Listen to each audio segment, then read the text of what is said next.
आप अपनी कविता प्रस्तुत कीजिए, उसके पहले एक चिट्ठी का कुछ लहजा सुनिए कि हिंदी में कॉमा पूर्णविराम स्टॉप को जब हम छोड़ देते हैं तो उसका माने बदल जाता है। तो बाहर रहने वाला एक परदेशी अपने घर पर अपनी पत्नी को एक पत्र लिखता है। पहले पत्र जो लिखता है उसको हम पढ़ के सुनाएंगे और अगला व्यक्ति जो सुनाता है उसको पढ़ के सुनाएंगे। तो वो पत्र है, मेरे जीवन प्यारे जीवन साथी, प्रणाम आपके चरणों में। आपने अभी तक चिट्ठी नहीं लिखी। मेरी सहेली को नौकरी मिल गई है, हमारी गाय ने बछड़ा दिया है, दादी जी ने शराब की लत लगाई है। मैंने बहुत खत लिखे पर तुम नहीं आए। कुत्ते के बच्चे को भेड़िया खा गया। 2 महीने का राशन छुट्टी पर आते समय लेके आना। एक खूबसूरत औरत मेरी सहेली बन गई है और इस समय वह टीवी पर गाना गा रही है। हमारी बकरी बेच दी गई है। तुम्हारी माँ तुम्हें याद कर रही है। एक प्रोशन हमें बहुत तंग करती है, तुम्हारी चिंता। ये लिख करके प्रदेश के पास चिट्ठी पहुंचता है। वो पढ़ा लिखा नहीं है, वो पढ़ा लिखा नहीं है। दूसरा व्यक्ति भी कौन पढ़ा लिखा है उसको चिट्ठी पढ़ने के लिए दे रही है। तो जरा देखिए उसमें कैसे अर्थ बदल जाता है। मेरे प्यारे जीवन साथी, आपके चरणों में चरण स्पर्श। आपने अभी तक चिट्ठी नहीं लिखी मेरी सहेली को। उसने कहा कि आपने अभी तक चिट्ठी नहीं लिखी।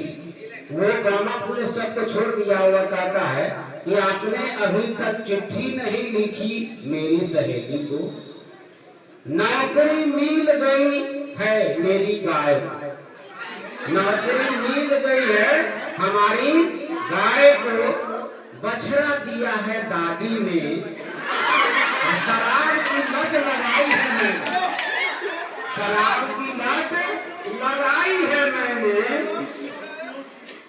बहुत खत लिखे पर तुम नहीं आए। कुत्ते के भेड़िया खा गया 2 महीने का राशन। छुट्टी पर आते समय तुम लेते आना है खूबसूरत औरत।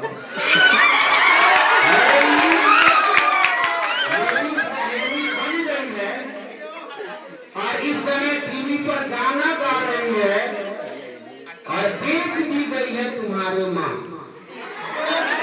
मुझे तुमको याद कर रही है एक परेशान और हमें बहुत तंग करती है तुम्हारी चिंता।